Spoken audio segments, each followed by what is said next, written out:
बोले सत्य सनातन धर्म की बोले वैशाख महात्मा की सत्य कथा बोले कलिमल आरणी मंगलदायी मोक्षदायी माँ गंगा मैया का पवित्रतम तीर्थ अंकित है ब्रह्म कुंड है। वैशाख का पावन महीना चल रहा है और प्रतिदिन आज वैशाख महात्मा की कथा सुन रहे हैं। वैशाख महात्मा में अब हम 14वें अध्याय में पहुंचे हैं। सूर्यदेव जी कह रहे हैं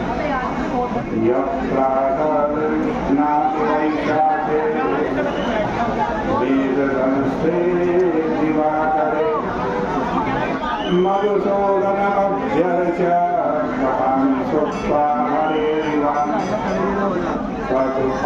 निर्मुक्ता याति परम पदम साध्यकानां कथां विहित्वा योऽन्यां सेवयति।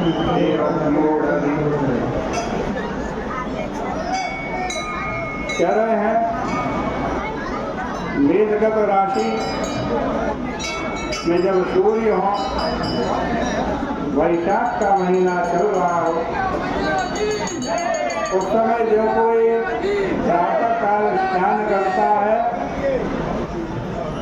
और भगवान विष्णु की पूजा करके उनकी पावन वैशाख की कथा को सुनता, वो पापों से छुटकारा पाकर भगवान विष्णु के परम पद को प्राप्त होगा।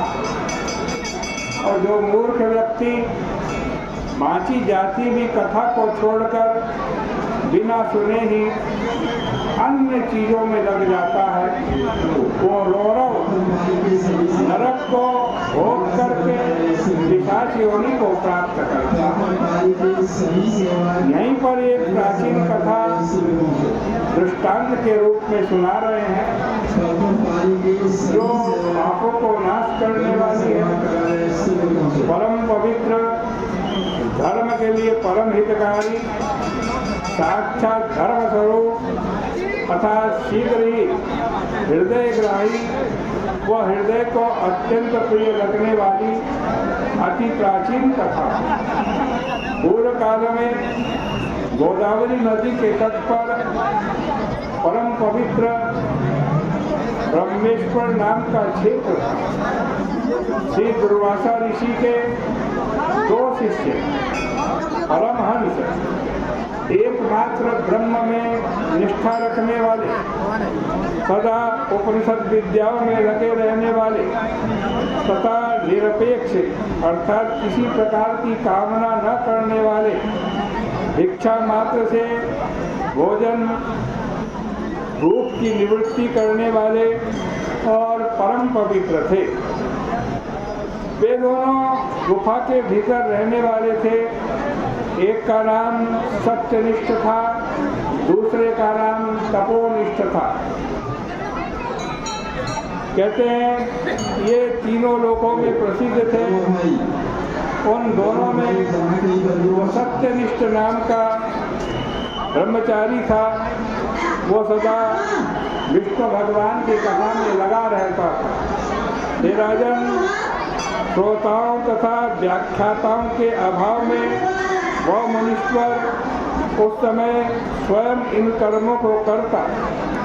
यदि कोई श्रोता मिल जाता तो वो उनको कथा सुनाता था, और यदि कोई व्याख्या करने वाला मिल जाता तो बैठकर कथा श्रवण किया करता।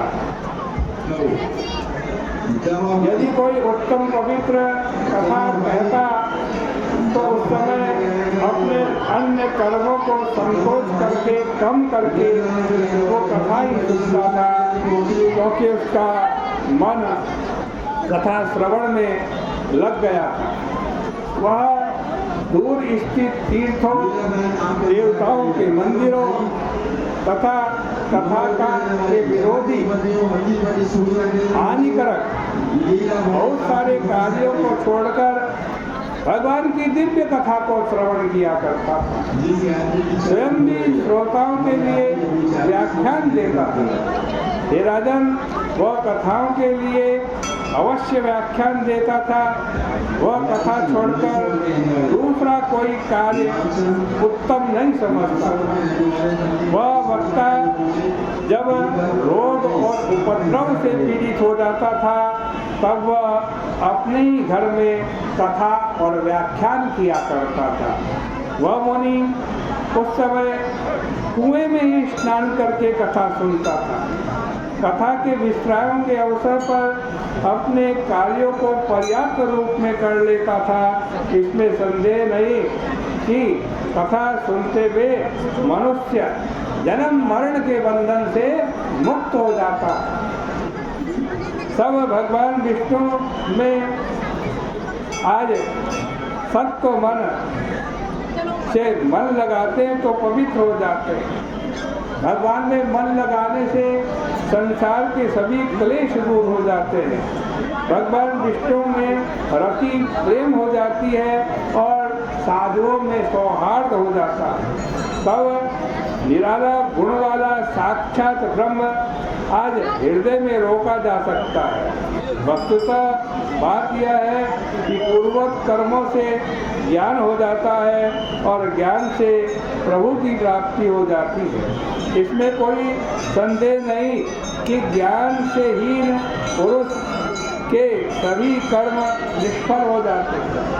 अनेक प्रकार से किए हुए भी कर्म ज्ञान के बिना उसी प्रकार व्यर्थ हो जाते हैं जैसे कि अंधे के लिए दर्पण व्यर्थ हो जाता है। चिंतित मन से अनेक प्रकार से किए गए कर्मों की पवित्रता के लिए होते हैं और मन पवित्र होने पर मनुष्य श्रुति अथवा कथा श्रवण में मन लगता है। उसके बाद उसके ज्ञान प्राप्त करके ज्ञान से भगवान में ध्यान लग जाता है। बहुत प्रकार के से श्रवण ध्यान मनन वेद में कहा गया है। जहाँ भगवान विष्णु की कथा नहीं होती हो, जहाँ साधु पुरुषों का संग नहीं होता हो, वो स्थान चाहे साक्षात गंगा जी का तट भी क्यों ना हो, उसको छोड़ देना चाहिए। जिस स्थान में तुलसी का वृक्ष न हो अथवा भगवान विष्णु का पवित्र मंदिर न हो, वहाँ भगवान विष्णु को स्मरण जहाँ पर नहीं किया जाता हो, वे लोग अंधे होते हैं। जिस गांव में भगवान विष्णु का मंदिर नहीं होता, कृष्ण मर्ग स्वतंत्रता पूर्वक विचरण नहीं करता, जहाँ विष्णु भगवान की कथा नहीं होती है अथवा उनका आश्रय करके रहने वाले साधु जन जहाँ नहीं रहते हैं, ऐसे स्थान पर मरने से मनुष्य 100 जन्म तक कुत्ते की योनि में जाता है।